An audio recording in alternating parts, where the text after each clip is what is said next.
ভাইরে, আপনারা এই চিকনি চামেলিকে চিনতে পেরেছেন?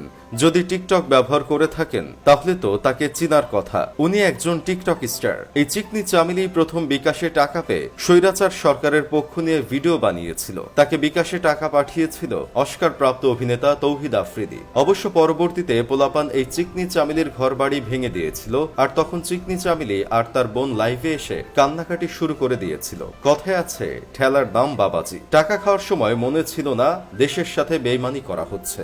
এই চিকনি চামেলির যে গোপন ভিডিও আছে সেটা কিন্তু আমি আপনাদের বলি নাই। তাছাড়া পাশের দেশ থেকে যে এক দাদা এসে চিকনি চামেলির সাথে খাওয়া দাওয়া করে চলে গেছে সেই কথাটাও কিন্তু আমি আপনাদের বলি নাই। আমি শুধু বলেছি আপনারা এই চিকনি চামেলিকে চিনে রাখুন, যে কিনা টাকা খেয়ে ছাত্র আন্দোলনের বিপক্ষে কথা বলেছিল। তা প্রিয় ভাই ও বোনেরা, অতি আনন্দের সহিত জানানো যাচ্ছে যে আজ আনুষ্ঠানিকভাবে ঘোষণা করা হচ্ছে যে কিছু ইউটিউবার নামক ব্রেইন টিউমার আর ইনফ্লুয়েন্সার নামক সমাজের ইনফেকশনদের নামের আগে রাজাকার টাইটেল বসানো হবে। প্রথমেই সবার আগে যার নামের সাথে রাজাকার টাইটেল বসাবো তিনি হলেন আমাদের সবার অপ্রিয় ব্রেইন টিউমার, বড়লোকের পাঁচাটা ঘেউ ঘেউ, গরিবের মানবতার বিকাশ, বিশিষ্ট তেল ব্যবসায়ী, দালালিতে পারদর্শী তৌহিদ আফ্রিদির। আজ থেকে আনুষ্ঠানিকভাবে ঘোষণা দেয়া হলো তার নামের আগে যেন রাজাকার যুক্ত করা হয়। আজ থেকে সবাই তাকে রাজাকার আফ্রিদি বলে ডাকবেন। 1971 সালে মুক্তিযুদ্ধের সময় যেমন কিছু রাজাকার ছিল যারা চেয়েছিল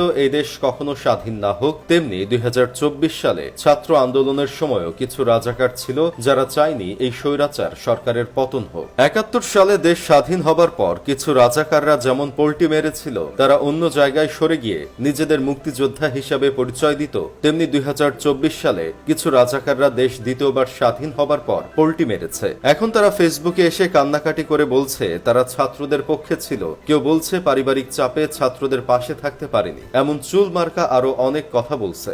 রাজাকার আফ্রিদির কথাই একবার চিন্তা করেন। ছাত্র আন্দোলন চলাকালীন সে স্বৈরাচার সরকারের হয়ে ক্যাম্পিং করেছিল, ইনফ্লুয়েন্সারদের নানাভাবে জিম্মি করে রেখেছিল, সরকারের পক্ষে যেন পোস্ট দেয় সেজন্য সবাইকে টাকা দিয়ে চাপ দিচ্ছিল, কেউ রাজি না হলে তাকে হুমকি দিচ্ছিল। শুধু কি তাই, এই রাজাকার আফ্রিদি ইনফ্লুয়েন্সারদের লাল পানি সেবন করিয়ে সেটা ভিডিও করে রেখে পরবর্তীতে ব্ল্যাকমেইল করত। আপনারা শান্তনু কায়সারের ভিডিওগুলো দেখলেই বুঝবেন আফ্রিদি কোন লেভেলের দালাল ছিল।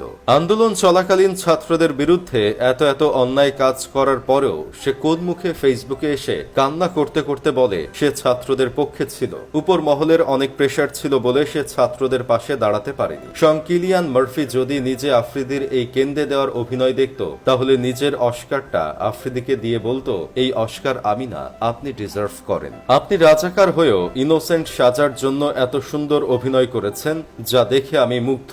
এখন থেকে রাস্তাঘাটে তৌহিদ আফ্রিদির সাথে দেখা হলে রাজাকার আফ্রিদি বলে ডাকার আহ্বান রইল। আজ আনুষ্ঠানিকভাবে সোলাইমান সুখনের নামের আগে রাজাকার টাইটেলটা বসিয়ে দেওয়া হলো। এই টুটটুট প্লাস্টিক যতই এখন নিজেকে সাধু বানানোর চেষ্টা করুক, উনি যে কোন লেভেলের তেলবাজ সেটা বাংলার মানুষ বুঝে গেছে এতদিনে। তৌহিদ আফ্রিদির এই ক্যাম্পিং এ এই শকুনও ছিল। বিভিন্ন ইনফ্লুয়েন্সারদের সে ফোন দিত, নানাভাবে চাপ দিত সরকারের পক্ষে ভিডিও বানানোর জন্য। ইনফ্লুয়েন্সারদের হাতে স্ক্রিপ্ট ধরিয়ে দিত, স্ক্রিপ্টে যা লেখা আছে সেগুলো বলে ভিডিও বানানোর জন্য। আপনারা পই পই করে হিসাব রাখবেন এই সোলাইমান সুখন কত বড় স্বৈরাচার সরকারের দালাল ছিল। এখন থেকে রাস্তাঘাটে যখনই এই সোলাইমান সুখনের সাথে দেখা হবে তখনই ওরে রাজাকার শকুন বলে ডাকার আহ্বান রইল।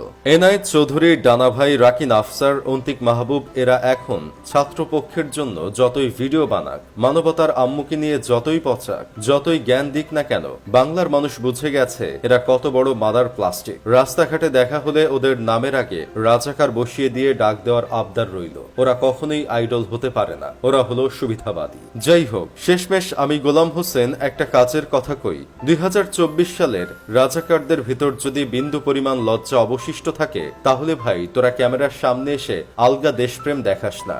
যদি দেখাস তাহলে পাবলিক সাবান বাদেই ধুইবে।